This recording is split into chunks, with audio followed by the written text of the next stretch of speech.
I want to welcome to the show from the University of Canterbury, the School of Mathematics and Statistics, Professor Michael Plank. Michael, so nice to see you. It's been forever and a day. Kia ora, Pat. Yeah, it's been a while. Yeah. Yeah. I guess that's sort of testament to the world we're living in now compared to the world we were living in around COVID.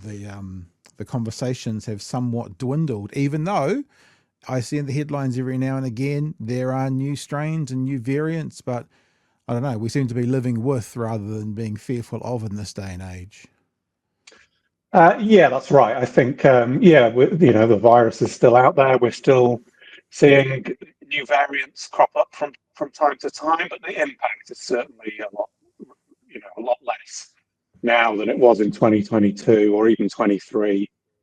Yeah. The number of hospital admissions, deaths, and things like that is just way down. So, yeah. On Stuff this morning, stuff.co.nz, an article featuring some of your research, a study you've been involved with, New Zealand's COVID strategy. Not perfect, but it saved lives. So here is the study here, estimating excess mortality during the COVID-19 pandemic in Aotearoa, New Zealand. I noticed in the article you said something like there is some interesting theories out there. It sounded like you didn't quite want to say there's conspiracy theories out there, but you're saying there's some interesting theories around there.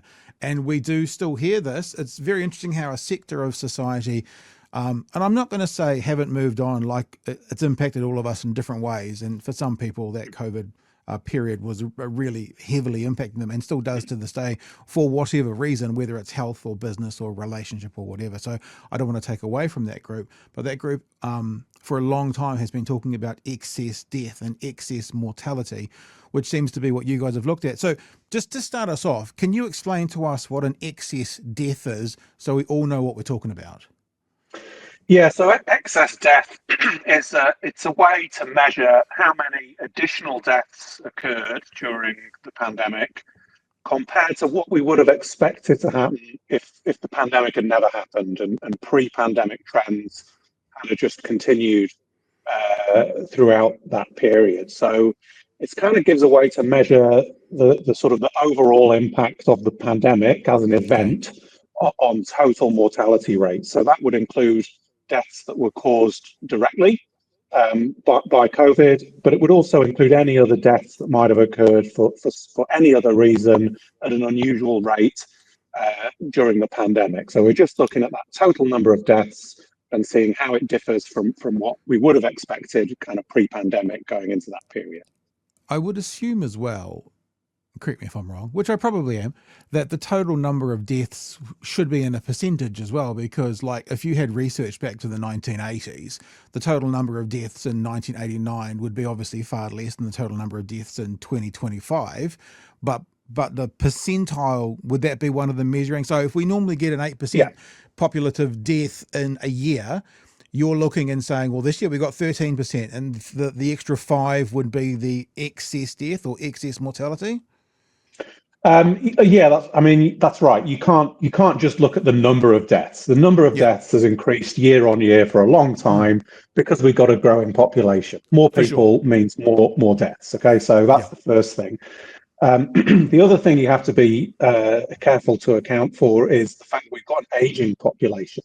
right. So having more older people means more deaths. Yeah. So that's an important factor as well. So we look at death rates, and we look at death rates in different age groups. So that sort of allows for the fact that if you have a larger population of over 90s, you would expect to see a higher death rate because of that reason. Okay, so your study, which has been published in the International Journal of Epidemiology, what did it tell us? So the main thing we found was that we looked at the estimated number of excess deaths in a 4-year period from Hmm. 2020 to 2023. So that Okay. included the kind of elimination phase of our response, and it included the period after elimination when we started to see, widespread COVID in the community. So in that total 4-year period, we estimated that the total number of excess deaths was around about 1,000. Okay, and to put that into context, that's about 0.7% more deaths than we would have expected to see if there hadn't been a pandemic. And Okay, what's the like? Do you have a margin of error of deaths? Like, is that accessible within the margin of error? Yeah, exactly. So the margin of error actually goes from minus 0.8% to plus 2%. Okay. Okay, So so there's a 0.7 is margin of error around within that. the graph.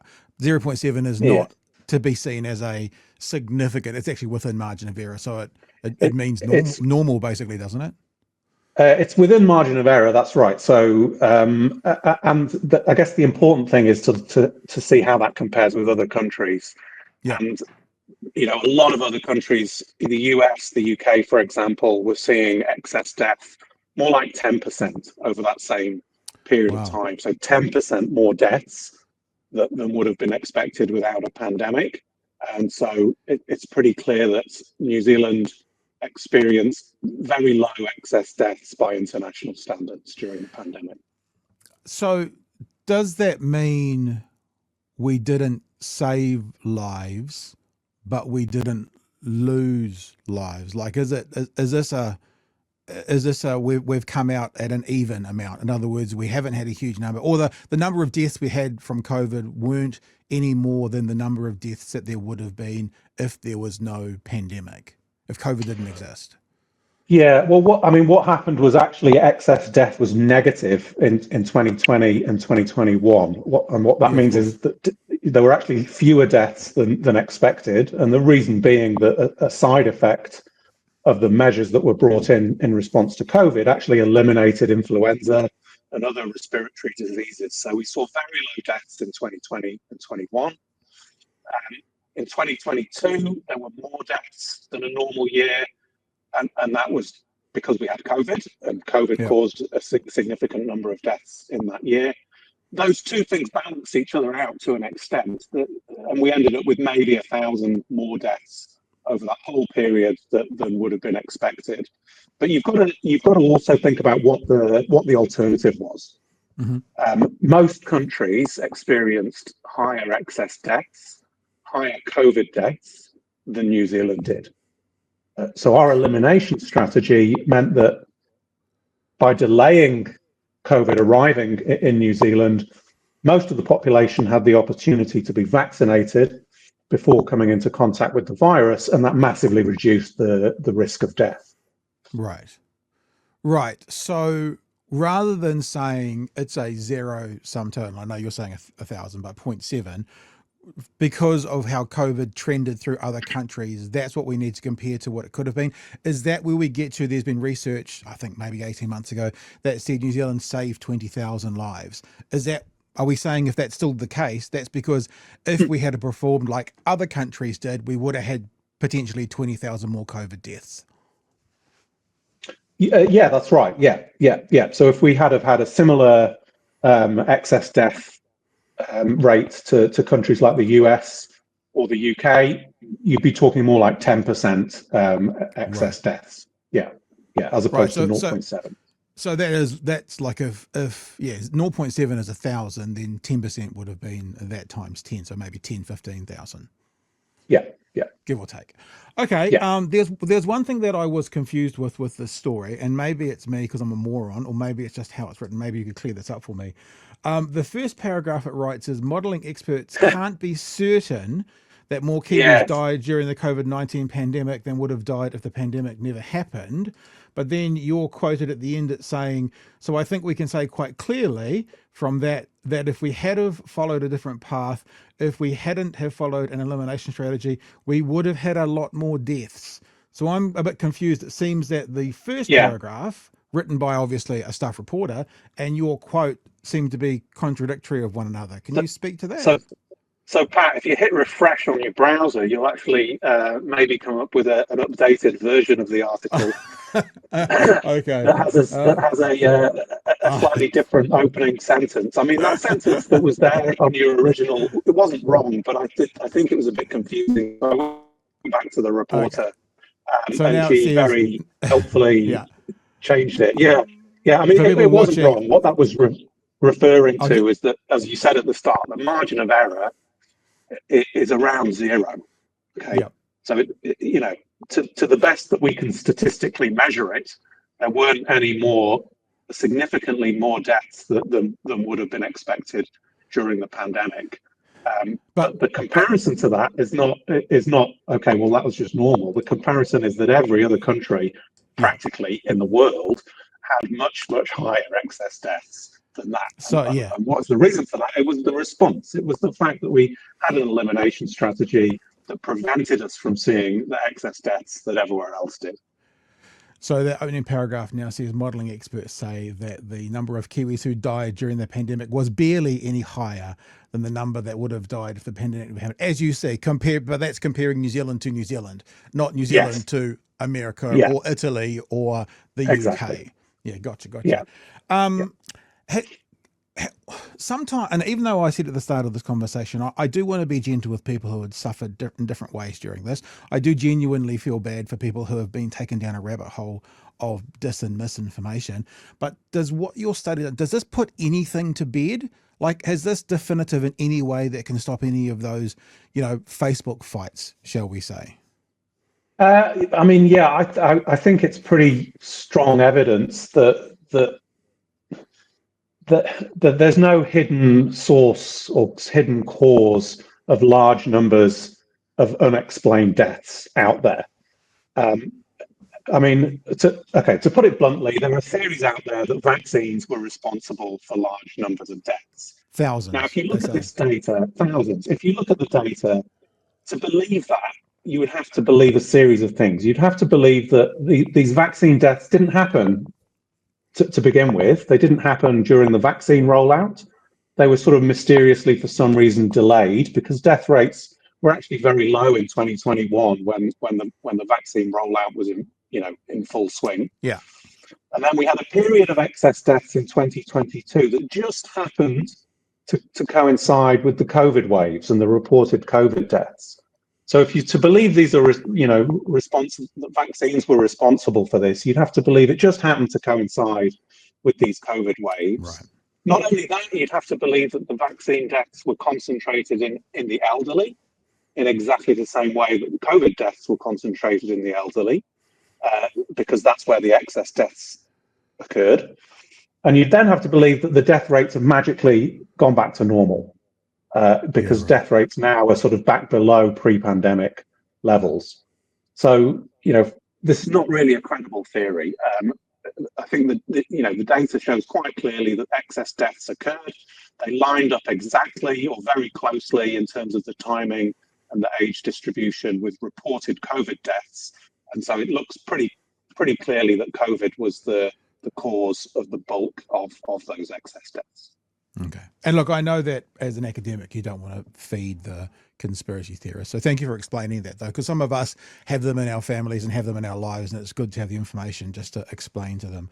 The last thing, though, and it's not asking necessarily for you to comment on political things as an academic, but because there is this COVID inquiry 2.0 going on at the moment, from your knowledge, is there anything that the first inquiry missed that we actually still need to find out? Like, is there anything that this 2.0 could do that could be helpful to New Zealand? Like any questions that have been missed, any things that have been unanswered? And I don't mean unanswered to the satisfaction of the people we were just talking about. I mean, statistically, scientifically, academically, is there anything that we need still answered to this point that you think, oh yeah, we missed that in the last inquiry, we should do that this time?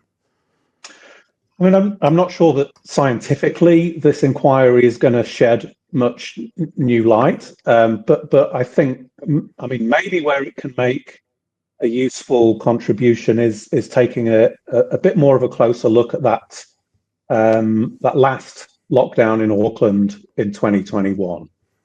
I think that was probably one of the most contentious parts of the pandemic response, that sort of exit from the elimination strategy. It was very messy.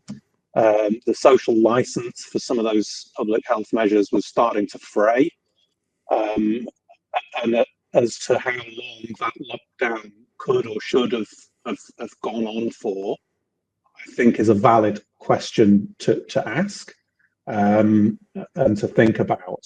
I think I mean, my personal opinion, I think it was justified at the start in sort of September of 2021 when the outbreak started. We still had relatively low vaccination rates. A lot of people hadn't been vaccinated yet.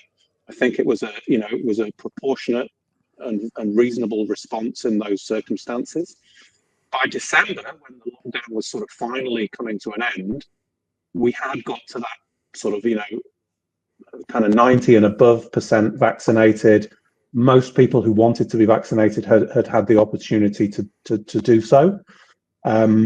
So exactly when and how that lockdown should have been lifted, I think there are trade-offs there. It's not an easy question. Yeah. You lift that lockdown earlier, more people probably would have died, but you've got to trade that off against people's there were extraordinary measures. People being required to stay at home, not allowed to go to work. That's a pretty high bar to sort of justify that kind of measure. So I think that people will have a range of views about how to approach that trade-off, and I think it's reasonable to look at that in a bit more detail and look at some of the factors that are at play. So I hope that that's maybe where the inquiry can give a bit of a harder look and a balanced view. Yeah, fair. I think fair as well. I mean, obviously, people talk about it being this pandemic. We haven't seen it since the likes of the Spanish flu. But actually, if you look to the early 1900s, even though maybe the pandemic had some similarities, the world has changed so much, even in the way we travel. So really, they've never seen this before. You've never had a kind of pandemic to go around the world like this that could get from one side of the world to the other within a 12-hour flight. So I don't think anyone, even the people who made those decisions, would sit here, and we probably will find out because Jacinda Ardern has said she's coming back for this inquiry, are going to say we got it perfectly right. But it's funny, it's like, obviously, where is the tipping point? The people who are unhappy say the tipping point was a bit too far. The people who are happy are saying it was okay. There's probably quite a really tight, narrow margin that would have made everyone happy that they missed. I guess they can't have known, and I guess it's a lesson for, who knows, in 20, 30, 40 years when the next one hits, if the next one hits. Well, I think it's when rather than if. Maybe it's 40 years away, or maybe it's next year. So we'll hope it's 40 years, but we need to be prepared, better prepared, I think, for a pandemic to arrive before that. Nice. Hey, Michael, it's lovely to talk to you. Haven't seen you for a while. It does look like you're sitting in a bunker. Is it a concrete wall behind you? Or are you hiding from the concrete bunker of the School of Math Stats. Yeah. You're preparing for the next pandemic, and you're prepared from a nuclear fallout, it seems, for the room you've got there. So lovely to see you. Thank you so much for giving us some time today, and I'm sure we'll talk again sometime soon. Hopefully it won't be over some horrible virus that's traveling the world. Yes, let's hope not.